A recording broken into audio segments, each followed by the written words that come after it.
ang Gabaldon ngayon. Naiipit ng bulubundukin ng Sierra Madre na tinatawag na Sabani o Bitulok noon. Sa kanyang payapa at luntiang kapaligiran ay hindi mababanaag ang trahedya na nangyari noong unang parte ng dekada 90. Eksaktong alas 4:26 ng hapon, 25 taon na ang nakakalipas dito mismo sa Gabaldon Central School kung saan ang aking kinatatayuan ngayon ay maaari natin balikan ang isang tampok na pangyayari na ating tinaguriang The Killer Earthquake.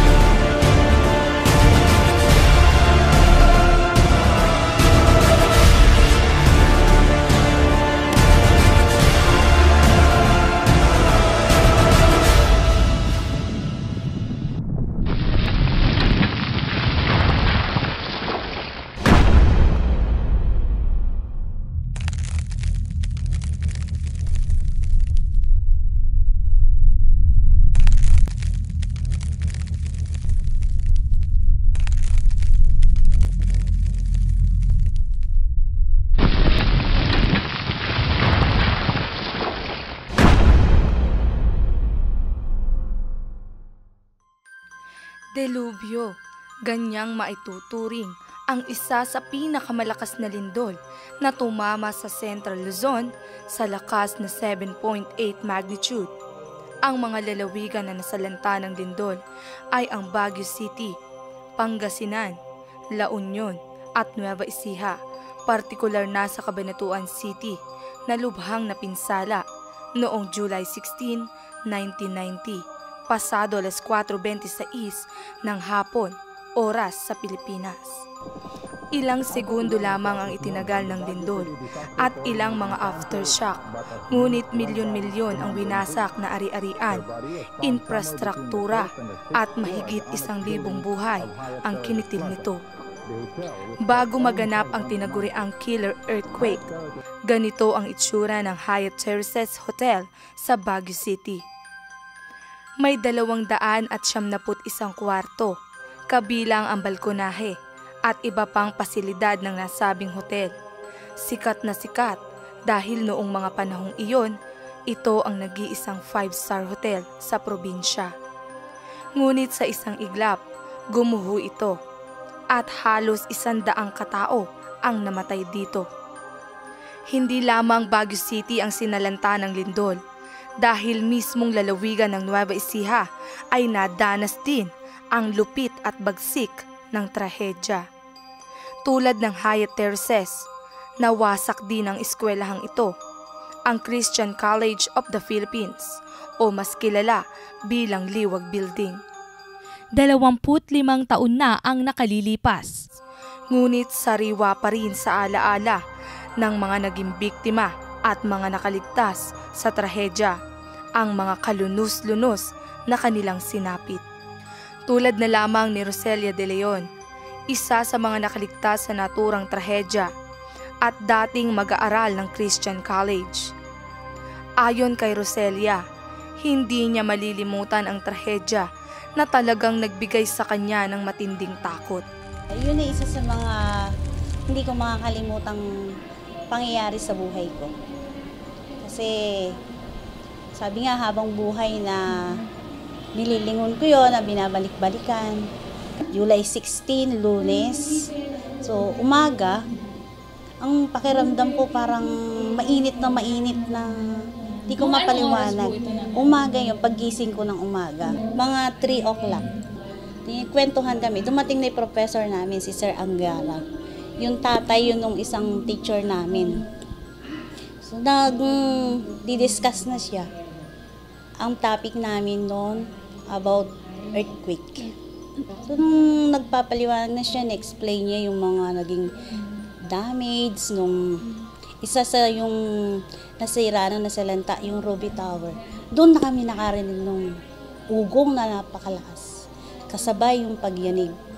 Ugong po muna. Malakas na ugong. Yung ano ko parang magla-landing siya ng airplane. Sabay yung malakas na pagyanig. Sabi niya, don't panic, huwag kayo matawa. Sabi niya.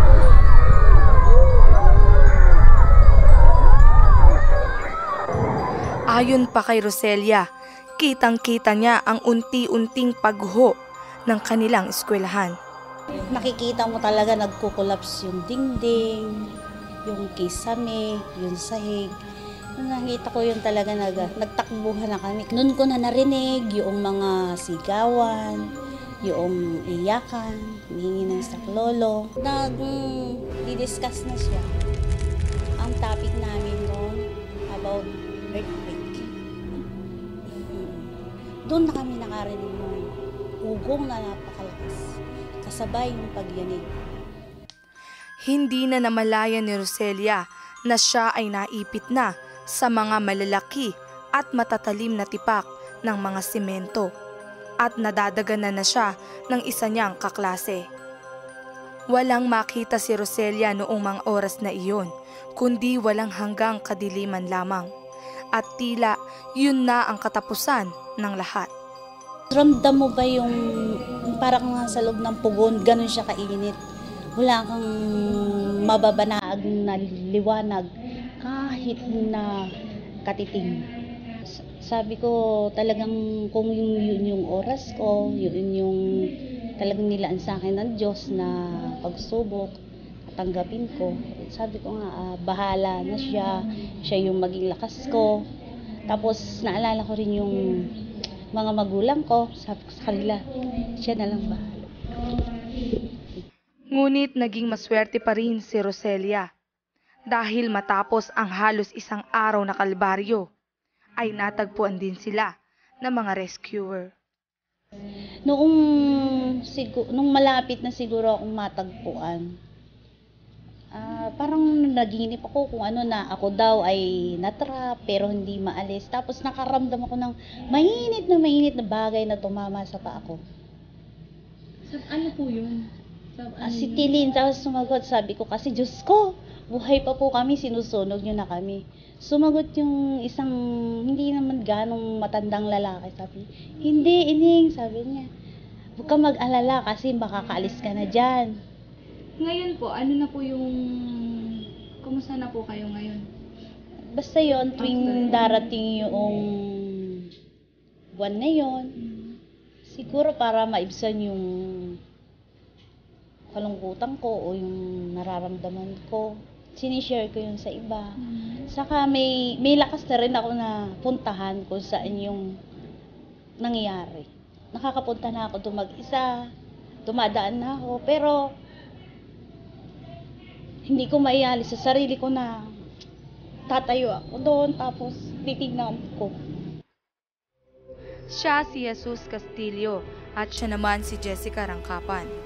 Tulad ni Roselia, kapwa estudyante rin ng dating CCP at naging biktima din ng lindol noong July 1990.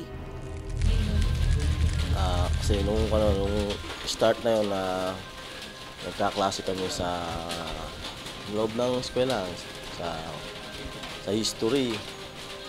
Mga classmate ko, may nagbiro na parang sa topic pa ka ng namin sa may Ruby Tower.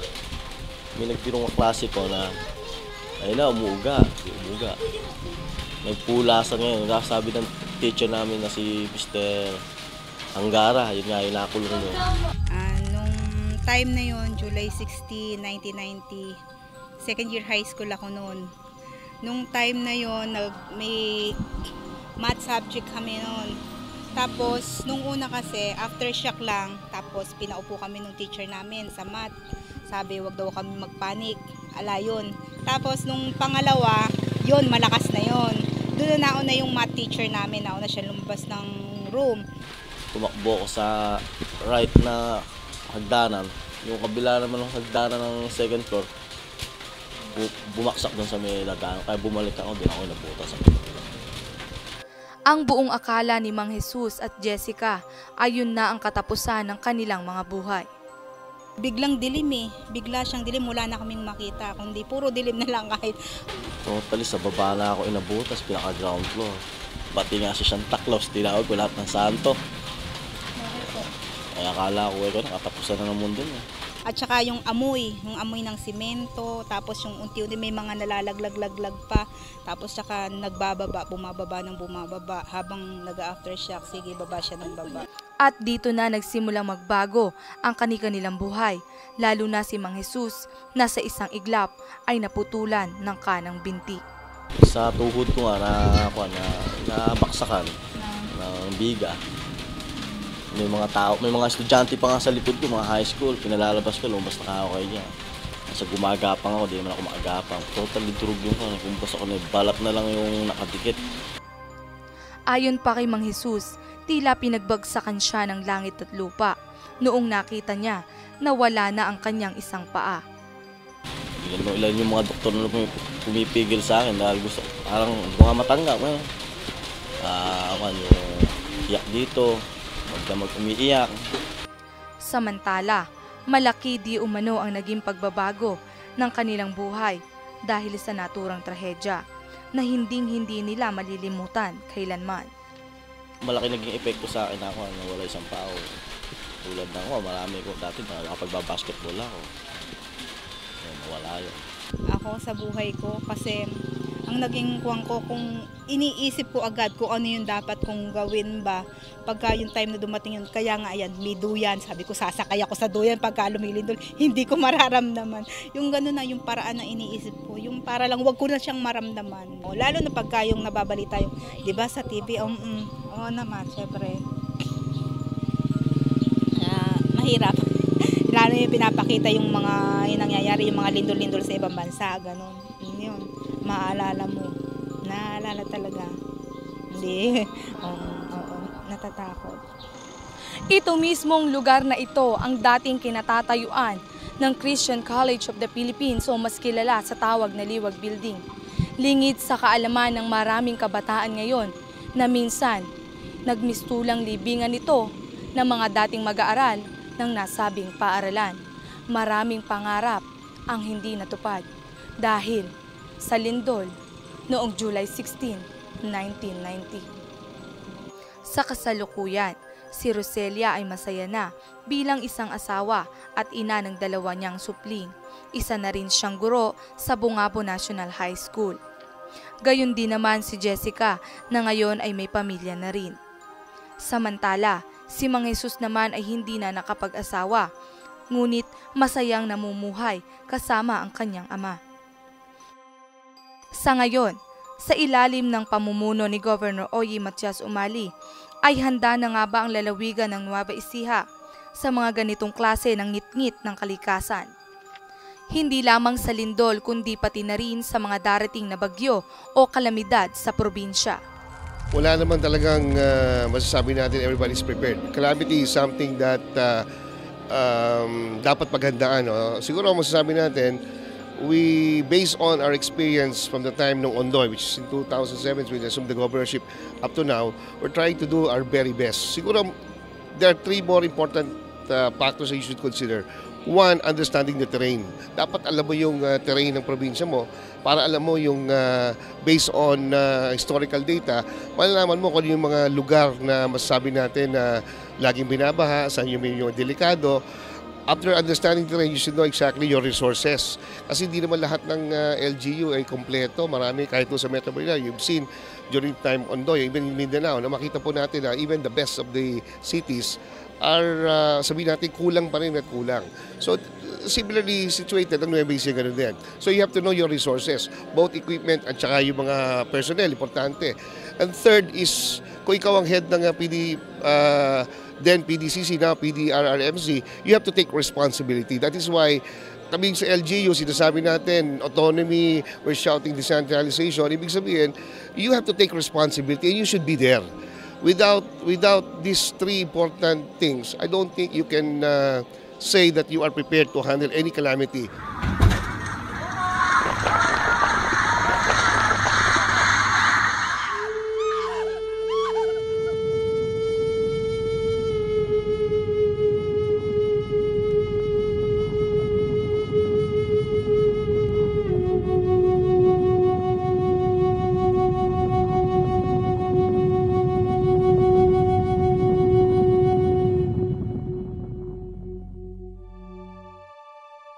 Matapos ang tinaguriang killer quake noong July 16, 1990, ngayon 2015, muling nagpaalala sa nakakatakot na nakaraan ang sunod-sunod at magkahiwalay na pagyanig sa iba't ibang panig ng daigdig.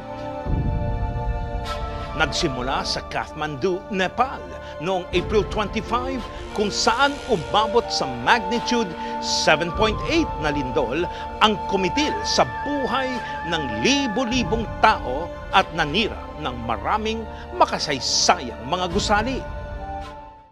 Sa tala ng United States Geological Survey, severe hanggang violent ang nadamang pagyanig sa Nepal na umabot hanggang New Delhi, India. Sinundan pa ito ng lindol sa Japan noong May 30 kung saan 8.5 magnitude ang naranasan roon na nakasentro malapit sa Tokyo. Ngunit, di tulad sa Nepal, wala namang napaulad na casualties dito. Gayunpaman, nakakatakot isipin na sa isang iglap ay pwedeng mawala at gumuho ang lahat. Dito sa Pilipinas, malaking pangamba ang nadarama natin ngayon dahil sa isa na namang paglindol na nakaambang maganap dulot ng nagbabadyang paggalaw ng West Valley Fault Line na nagsisimula sa Angat, Pampanga at papagtas sa mga lugar ng Pasig City, Quezon City, Marikina, Makati, Taguig, Muntinlupa, Bulacan, Rizal, Laguna at Cavite. Maaaring pumalo sa lakas ng 7.2 magnitude na lindol ang tinagurian ngayong The Big One. Taong 1658 o 357 taon na ang nakalilipas nang huling gumalaw ang West Valley Fault Line. Sa pag-aaral na isinagawa ng JICA o Japan International Cooperation Agency, Metro Manila Development Authority at PHIVOLCS or Philippine Institute of Volcanology and Seismology, maaaring gumalaw itong muli anumang oras mula ngayon. Fault ang tawag sa dalawang nag-uumpugang plate ng lupa, kaya nakararamdam tayo ng paglindol. Sa tala ng PHIVOLCS, aabot sa halos kalahating milyong bahay ang masisira. 400 malalaking gusali ang babagsak at mahigit 30,000 katao ang posibleng mamatay kapag gumalaw na ang West Valley Fault Line. Sa mga ganitong sitwasyon, paano kaya natin maililigtas ang ating mga sarili? Gaano na nga ba tayo kahanda sa paparating at sinasabing The Big One? Dito sa Nueva Ecija, pinaghahandaan na ng PDRRMC o Provincial Disaster Risk Reduction and Management Council ang posibleng pagtama ng The Big One sa ating lalawigan sa ilalim ng panunungkulan ni Nueva Ecija Governor Aurelio Oy Umali. At una ay pinagkaroon tayo ng inspeksyon. Ang una, lahat ng municipal at city engineers ay inspeksyonan yung kanilang mga nasasakupan ng mga establishmento na kung ito ay worthy pa, kung ito ba ay kaya pang, matibay pa ba, ito ba ay kaya pa. At dito nga, pati ron sa ating mga eskwela ay magkakaroon din ng mga fire drill at fire sessions, discussions, earthquake drill para mapaghandaan yung mga kabataan kung sakasakaling abutin tayo. So itong sa PDRRMC Council, ito yung standing order ni GovOE na para naman sa selected or simultaneous sa buong probinsya din, kaya lang different approach. Tayo ang magko-conduct.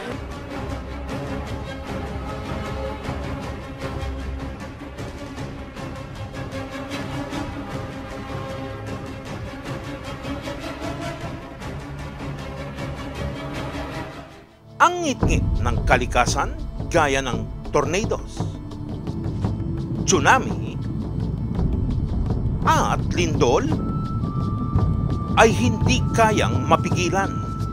Walang palatandaan at walang nakakaalam kung saan at kailan ito magaganap. Ang malaking katanungan na lamang ay paano ito mapaghahandaan. Ano-ano ang mga dapat malaman para sa mga sakunang hindi mo inaasahan?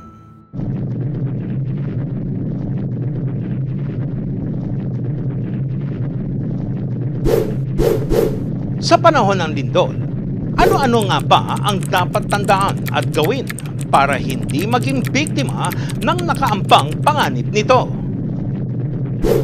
Una, kung ikaw ay nasa loob ng bahay habang lumilindol, narito ang dapat mong tandaan. Huwag mataranta at maging alerto. Umiwas sa mga bagay na maaaring makadagan sa iyo, gaya ng kabinet o anumang mabigat na bagay na maaaring bumagsak. Maghanap ng maaaring taguan tulad ng lamesa o itakip ang mga kamay at braso sa ulo upang maproteksyonan ito. Hanggat maaari, idilat ang mga mata sa lahat ng oras nang sa gayon ay malaman ang lahat ng nangyayari sa paligid. Pangalawa, kung nasa labas naman ng bahay habang lumilindol, narito ang mga dapat tandaan. Lumayo sa mga puno, poste ng kuryente at mga konkretong pader. Hanggat maaari ay pumunta sa open area. Habang nasa open area, dumapa hanggang sa humupa ang lindol. Ang lindol ay maaaring mangyari kahit saan, kahit kailan, kaya mas mabuting maging mapagmasid, matalas at alerto sa lahat ng oras nang sa gayon ay maging ligtas sa panganib na dala ng lindol.